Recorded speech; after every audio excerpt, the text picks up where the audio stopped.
Welcome to the Rethink and Return podcast. My name is Jason Shepard. Every week, we rethink things and return to God's original intention and His design. We generally do 2 recordings a week. One, we revisit a passage of Scripture that thousands of people are studying together in a Sunday gathering or in a house church, and we're just going to dig more deeply into these things that we didn't get to talk about enough or want to talk about more that we're wrestling with. And then we do another recording where we're just working out leadership things, being a pastor and ministry or leading stuff, and wrestling with tensions of how we live like that in our world today. So we'd love for you to like this, subscribe to it, share it with other people. Enjoy the podcast. We'll see you soon.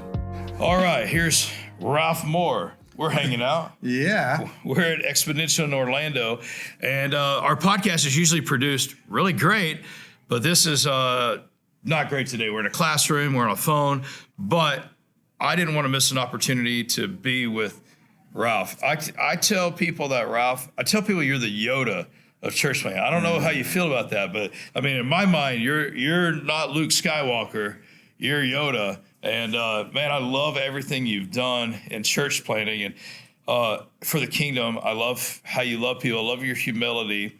So hey, thanks for having a conversation with me today. Well, thank you. And thank you for doing all that you're doing. You know, ever since we met, it's like everything you do is like a grade classier than what we do and more refined. And I honestly feel like, you know, you always think legacy when you're my age. I'm 79 years old, but we've known each other for, 10, 12 years? I think so now. But I think that what we set out to do, a church of house churches, when we called it church and mini church, but it was a church of house churches, and from there we multiplied. Yeah. And we tried to multiply the model. You're us on steroids. You're everything that we ever did. And as far as this Yoda business, I do want to speak to that. Okay. When I came here to Exponential, it was 2016. I think I got started with Exponential. I came home and I told my wife, I think we're the poster children for church multiplication. Yeah. And as time has gone on and I've gotten older, I actually think I have less to say into this because people are picking it up and doing it. Yeah. And so younger people need to speak. But if you use the word icon for a little thing that you see on your desktop, yeah, I think that's really what we've become is icon system. Because somebody the other day, I heard him tell about, we were sitting at dinner with some people and they had Ralph and Ruby, they planted and they said a number of churches and it was like, no. I just looked at the inventory and I can tell you the exact number right now. Other than that we've created a movement, I won't even tell you their numbers because they're scary big. Nobody would even believe it. We planned a movement out of a church of 180 people, a whole nother movement with several thousand churches. Yeah. But our numbers are at 2,634. Yeah. And this guy added over 400 to that when he told these people the story. And it's like, oh no, that now it's like we've gone beyond this icon thing to the myth. Well, I mean, it feels mythological what you guys are doing. 2,600 churches out of the church that you planted, and then those churches, the number I know is unreal. It's bigger than that. Of course. You know, I think that I read. I don't so much anymore, but I used to read Tom Peters a lot, who wrote the book In Search of Excellence and Passion for Excellence. And this thing, you could still buy it in airport bookstores, but it was a bestseller in 1982 for about 6 years. And one of the things that he talks about is what he calls corporate myths. And by myth, he doesn't mean fiction. He means the story that we tell that unites us around a cause. Okay. And I think that we've kind of become that. And I'm very satisfied with that. It's embarrassing, but I think that it helps feed into what God's doing through Exponential. Well, I mean, it's embarrassing because you're humble, but that's what we're all hoping for, right? I mean, we're all hoping that, wow, the thing that we're giving to the Lord, that He would take it and multiply it. I mean, our little fishes and loaves. And when you say the things we're doing, I feel like we're doing very little right. We don't know what we're doing. We're still trying to figure everything out. And I'm continuing to go in the same direction. I literally ask the Lord sometimes, I'm like, God, if this is the wrong direction, if I'm going about this the wrong way, please let me know now. Please, show me now so I can redirect. I mean, I don't think it is, but I mean, I don't know if you ever felt while you were doing what you were doing, if you ever felt like, yes, this has got to be it. This is going so great. I mean, did you ever feel that way? Yeah, one day and then the next day I'd feel down, Yeah. I think the Lord keeps us humble. And when, I've seen what you guys are doing. I've been there, and it's amazing to me. It really is. And I'm not blowing smoke when I say it's just like whatever we wanted to do, only it's on steroids. It's like we always didn't have enough money because we were planting churches too fast. And we actually had a little slogan back in the hippie days that we're tacky but neat. We know what we're doing, but we don't have a lot of resources. But I see you guys, but I think that there comes a time where you're always asking, Lord, is this the right next step? You're always a little worried about that, but that's healthy, I think. Okay. But the other thing is that there comes a point where I do know this is the right thing. Yeah. And people will mistake it for arrogance, but it's confidence. Yeah. And it's confidence that you ought to be doing what we're doing. And that can come across as arrogance, but it's righteous. It needs to be. There has to be leadership in the body of Christ. Well, I'm glad I have you on recording saying that, because I need to hear that. And I actually I just did a little conference in this room. We're at Exponential in Orlando. I have two more today. Ralph has stuff going on too, but in the room a minute ago, I said, I believe that everybody should do this. Yeah. I love and respect you and value what you're doing if you're not doing it, but I think everybody should do it the way we're doing it. I asked Bill Hull one time, I said, Bill, I've had people accuse me of being arrogant because of my confidence in this. And Bill said, we need more ecclesiological clarity, not less. And I sense that you're saying something like that too. Yeah. And I think you have to back it all the way up. I hate the word discipleship. There's two words I really hate. Okay. I hate the word lead pastor or any version of that. I was a youth pastor, then I was the pastor, then I was the senior pastor, and then I became the lead pastor. And the reason that I hate those words are discipleship for many people means I went through an 8-week class, right? And I read my Bible every day and drink a cup of coffee. Yeah. And then the pastor means all 5 gifts that are in Ephesians chapter 4 are vested in you. Yeah. And now I pastored a church of 2,500 people. There's 350 pastors in that church. Yeah. With Ephesians 4 gifts. Some of them are plumbers, some of them are architects. Right. And we were successful and we were unsuccessful because the most we ever did was we managed to activate 105 of those leading house churches. Yeah. So, that's more successful than most people. But when you look at the total number that we think is out there, we've failed. Well, go ahead. So I'm just saying that as I think everybody should do this, but what it moves back to is making disciples who will make disciples. If you plant churches, you won't necessarily get disciples. If you multiply churches, certainly, if you just do extension campuses, there's no guarantee of getting disciple makers. But if you make disciples, eventually somebody's going to start a church. Sometimes even out of frustration, these guys are doing it wrong. I'm just going to go do it right. Yeah, I get that. And that kind of happened to us. That's where we started. Yeah, me too. That's how I started. So, my role, I think, is to pastor the pastors, or now I pastor the pastors who pastor the pastors.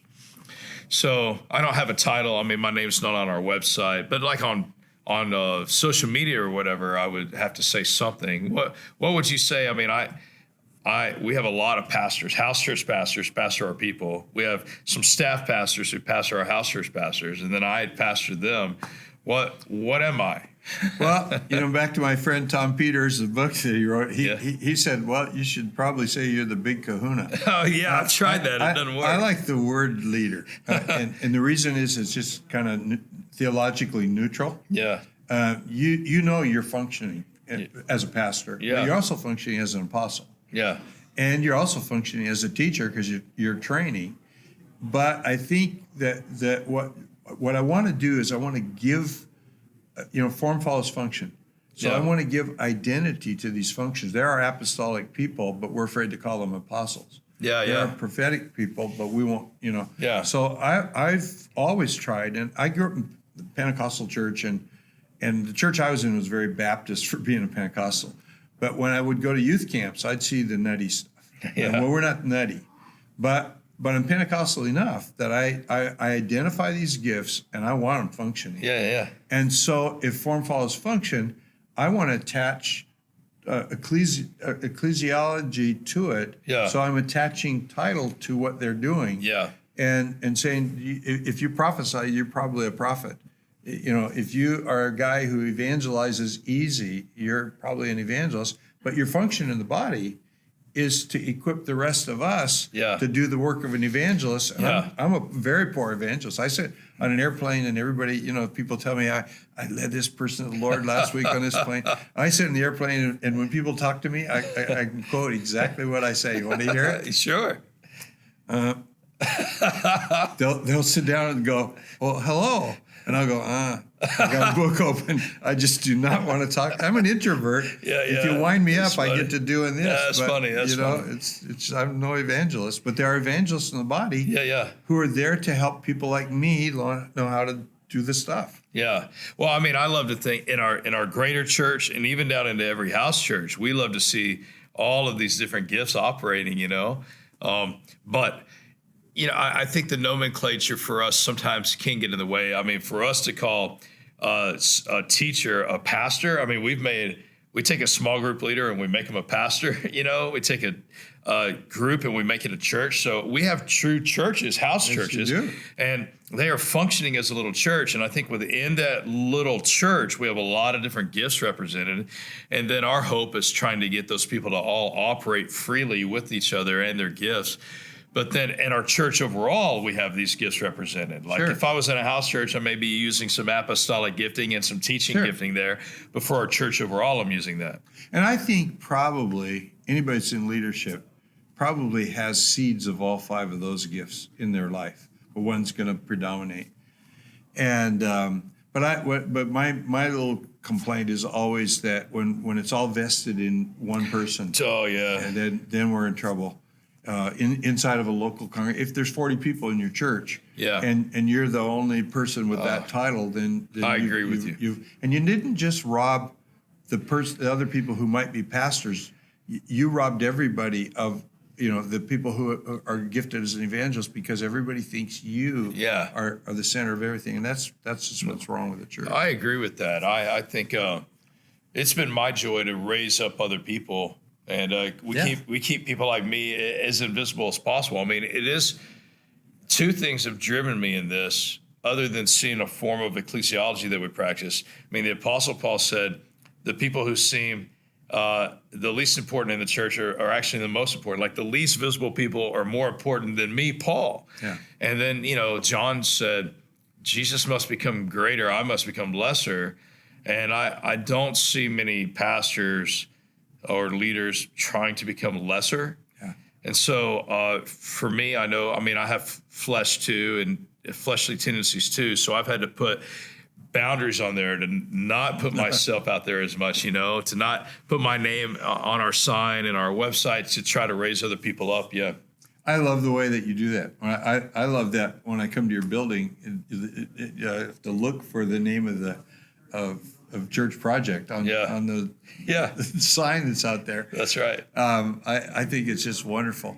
One of the things that I notice, because I relate to you probably more than anybody that I know that's doing this, and I know a lot of people. I know a lot of Hope Chapel people that are doing it, and there's one guy. There's one guy named Jeff Fisher. It's interesting because you and I were talking about my little Mission Hope thing, and we just funded Jeff.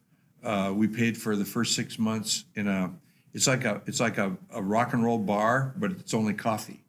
And he's in a town of 5 colleges and universities, and he planted a church in September. There's like 250 people, but he's got house churches going. And then he puts on his website, he's got a thing where that meets, I think, in a Starbucks or maybe in that coffee shop called Doubters Club. And he just sits there and talks to all the agnostics and anybody who wants to show up. It's very, very cool. This guy, I need to tell you this story because it's real fun. He's 66 years old. No, he's 60 years old, and we just funded him to plant a church among college students. But the first awesome. Church he started, he came to me in 1982. I was leaving for Hawaii the next year. And he goes, I've been coming to your church for 3 years. I didn't know this kid. I only come on Sunday nights. I come and surf, and then I come to Sunday night church. Well, I've been bringing my friends. There's now about 45 of us, and we've run out of cars. You need to start a church where I live. And it was 50 miles away in Sherman Oaks, California. And I go, I'm moving to Hawaii. We're not going to do that. Huh. And, it kind of sets him back. He's 20, right? Yeah. I go, here's the deal. You're going to start a church out there. Wow. Because you're the leader. And he goes, I'm 20 years old. And I go, yeah, I don't think you understood what I said. And he goes, well, say it again. I go, you're starting the church. Oh, wow. So we paid our youth pastor, moved him, replaced him, paid him to move out there and babysit this kid. Cool. And this is the most productive chain of churches that we've had. Wow. In one place in New England, where church is dead, right? Yeah. It goes 9 generations deep. Through this guy. Leadership. So it goes from me to Jeff. His name is Jeff Fisher, and he was in Sherman Oaks, California. To Dale Yancey. That was the babysitter, but he sent Dale to New Hampshire. Dale planted. Dale leads a guy named Tom Johnston to the Lord. Tom plants. Tom's the guy where a whole movement has come out of a church of 180 people, and it's a movement in Asia and in Africa. It's crazy. He and Mike Perkinson are hooked up in this thing. Then it goes to Joe Mabe. Then it goes to a guy named Rob, and I met 2 other guys. After Dale, each pastor accepted Christ, including Jeff. It's kind of skipped Jeff. Wow. Each pastor accepted Christ in the church where he's in. And that string of churches, they've got churches in Cuba, they've got churches in Kenya, they got churches all over the place.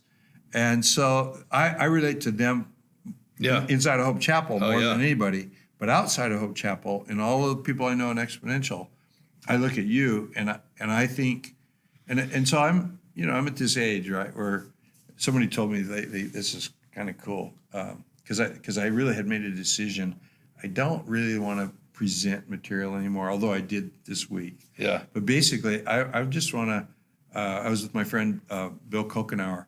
Yeah, I love Bill. He's always frustrated with me because he asked me to present something, and I talk for an hour, and there's no room for Q&A. So I just went in and talked for 5 minutes and go, you know what, I'm old, you're young, ask me questions. And that worked really good. Yeah. So somebody comes to me and they said, well, that's you now. You're a sage. So all you really need to do is be there to ask questions. So if I am a sage, if I am a Yoda or whatever, then I look at this guy, Jeff, and I look at you. And I look at you differently. Jeff has done some amazing things, but nothing got big. You have the ability to make things big. And I look at you as sort of the Luke Skywalker in that picture, the inheritor, if you would. And I know, I mean, we're not even that close, but what I see, again, form follows function. Yeah. And what I see happening in Church Project is what we were doing, and you're doing it more closely to what we did than anybody. Wow. And I'm in awe of what's going on. One of the things that I think that I look back, and I think it's worth saying, especially to your audience, that there are mistakes we made. And the biggest mistake that we made, the one of being called pastor, that limited what we could have done. We did a lot. Yeah. That limited what we could have done. But the other mistake that we made, and I don't really know how we would have done it any differently because the technology wasn't there.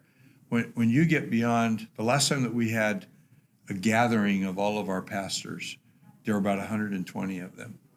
Well, when you're talking over 2,000, then you got to have a lot of money to get them together. And a lot of them are poor. So you got to really have a lot of money to get them together.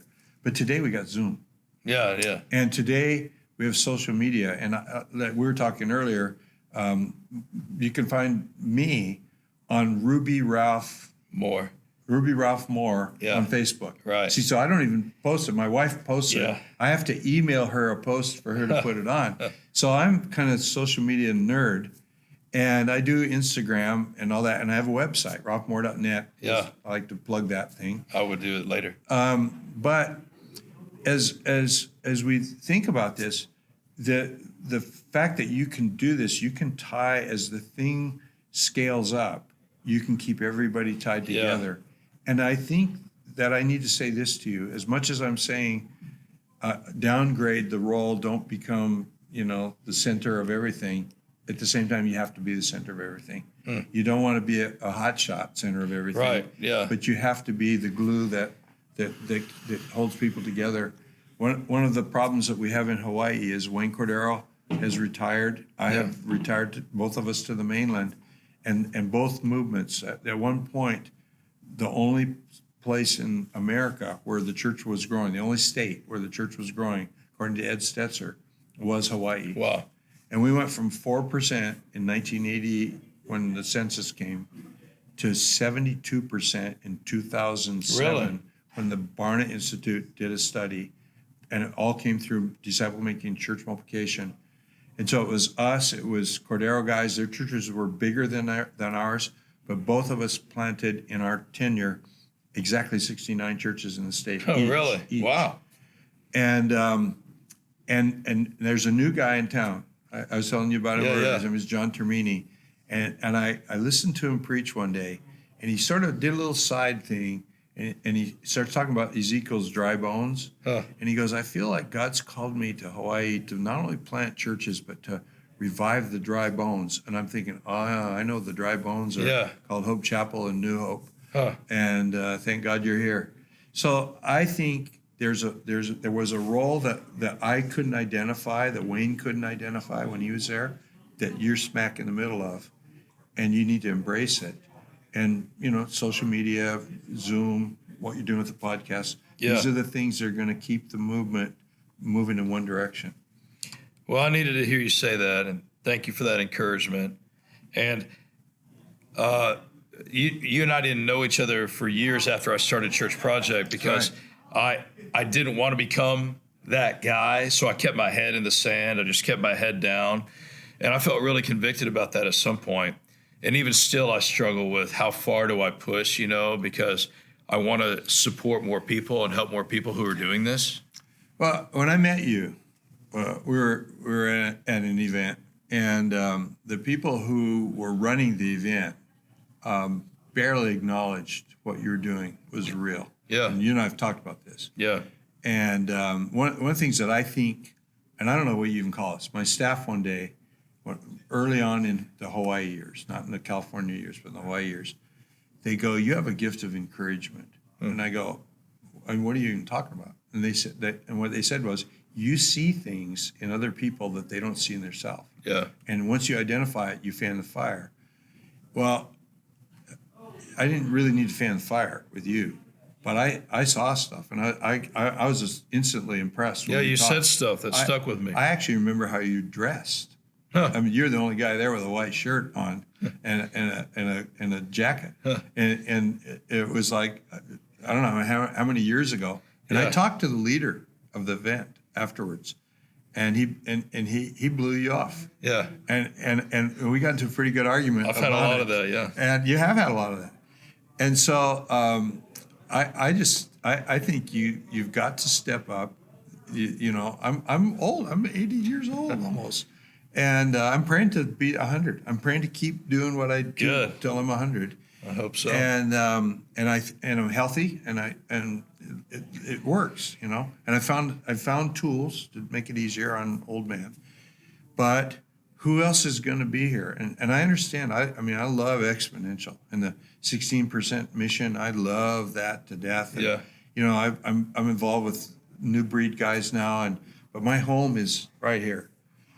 But there's something that cannot be done through exponential that has to be done from a local church. And you have to do it. I mean, I'm sure there's others that have to do it too, but you have to do it. And here's one of the problems: you got the big boys, and they don't want to do it. you got the mega churches. They, once you get into those numbers, Yeah. You don't want to give away anything. Yeah. And you don't give away people, you don't give away money, you don't give away power, all that. You started out giving all that away, and now you're up there. You're of the size that you can speak to them and go. You can verbally go, "Hey, buddy, let's talk here." Yeah. And people have to pay attention to you, and I think you got to step into that. Well, thank you for saying that. I need to hear that. And I never thought we'd be a big church, But I think, and I have said to people, one of the reasons God's allowed us to become a big church is so that people will now listen. And now I do sit in rooms with the big guys, and they like me and I like them because we're all go-getters, but they do listen to me. And some of them are starting to consider changing, and maybe they're changing out of necessity and desperation, or maybe conviction, I hope, but it's starting to happen a little bit more. But I still sense a reluctance in myself to push forward, and because I just don't want to be a guy who's self-promoting. But I so believe in what we're doing, and I feel real accountability for it. Do you want to know why I'm laughing? Yeah, I do. I'm curious. Because the last serious conversation we had was in your office, and you were belly aching about that your church had taken on a big growth spurt, and you didn't want it to grow. Yeah. Because you're so focused on the house church, and it's like too many people are coming here on Sunday morning. I don't like this. Yeah. And I'm thrilled because it puts you in that room, that arena where you get to speak to people I'll never speak to, or I've spoken to them, and it's like, oh yeah, but they're not going to blow you off. Well, I'm starting to see that, and I'm trying to figure out what I'm supposed to do with it. So I haven't wavered from what I think our calling is, and I'm grateful for that. But I will tell you that spending time with you when we get to spend time together, from an occasional call, text, or if I'm on your podcast, or when I see you at these events, your encouragement to me means a lot to me. Thank you. And so thank you for believing in me and encouraging me, and the things you say to me, it sticks with me, and I need it. And I don't have that many people saying it, and especially somebody like you. For those of you who don't know Ralph, who stuck with this and watched it, next time you come to the Woodlands, we'll be in the office, we'll have a proper podcast setup. But Ralph and I were just having a meeting, so I'm just like, we just have to have a moment together on video, and I'm glad we did. If you're watching this, I want you to know who Ralph Moore is, and I think you should know. He has some books that are important. Mainly, though, the way that Ralph's lived his life, he's poured into the local church, that he's empowered people, has started a movement, a multiplied, exponential multiplication movement. I'd love for you to know about that if you're a pastor or if you're just somebody in the church. There may be somebody watching this, and maybe you support the work that Church Project does. Awesome, keep doing that. But you also may feel compelled to support this guy. I think, Ralph, that there are some our church is actually, our board has actually sort of communicated how they want to continue supporting me all my life. It's like a missionary. I'm a missionary at Church Project, but beyond. And I think, I really think that some guys like you and Bill Hull and others should have been taken care of into perpetuity by your local church as like a missionary extension when you got out of that role. And I think I'll be in the role that I'm in for a long time. Whatever I should call it other than lead pastor, the point person at Church Project.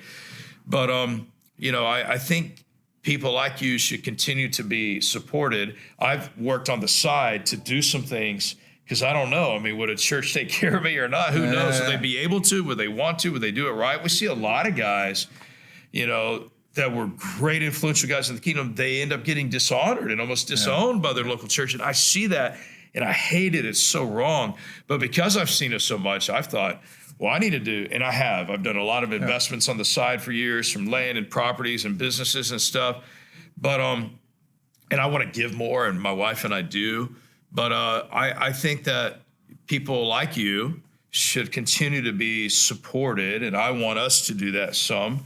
But I know we couldn't do it fully. There may be somebody watching this who would say, hey, I want to be a part of continuing to support Ralph's work and what he's doing. And you could contact him through ralphmoore.net. You can find out all of his stuff there, his podcasts, his conversations, his books, and maybe even ways to support him. So I would highly encourage you to do that. Ralph, as we're closing, anything you'd like to say? Thank you for being you. Thank you for what you're doing. As you're kind of winding down, one of the things that I was thinking is part of the apostolic role is admonishing other people. And that was a part I did, and I felt uncomfortable. When I started out, we were kind of young and stupid. We were hippies, right? Yeah. So we thought it was a special calling on us to plant churches. And then when God called us to do Japan as a secondary mission field, we really felt an honor. Like, that's a tough place. He called tough people. And then we begin to realize, no, this is for other people. And I was in a situation where they just didn't want to hear it. So going into any arena, they invite you to speak because, they wanted me to speak because I was a speaker, right? And I had a name, and we'd done a lot of stuff and all that stuff. But they didn't want to hear what I had to say. And so, it's like you just beating people over the head with a rubber baseball bat. Yeah.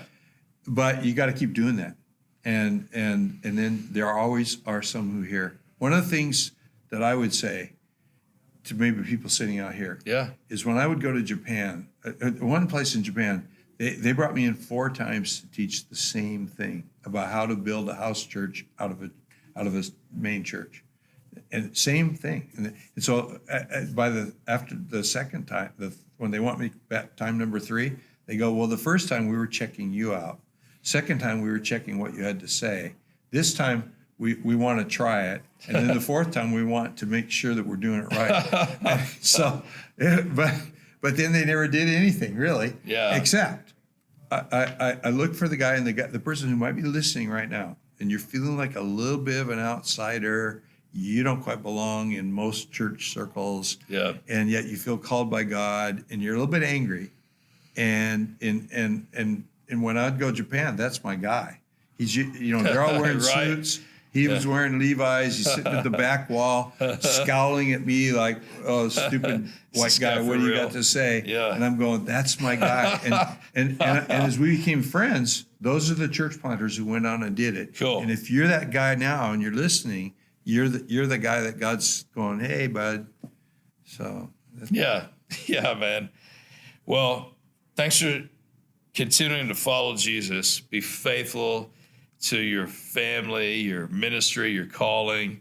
And thanks for continuing to pour your life out, Ralph. It's fun. It's fun, right? It's fun. Let's do this until we see Jesus. It won't be long till we do. But this is a good way to spend our life. Yeah. All right. I love you, Ralph. I'm grateful for you. Thank you. Thanks for having me on the podcast. Of course. Yeah. We'll see you soon. All right. Thanks for spending time with us today on the Rethink and Return podcast. Here's all we ask from you. Will you subscribe to this, share this, let other people know about it? That'll help us get the message out. Share this content with other people if it's helpful to you. We're grateful for you. See you soon.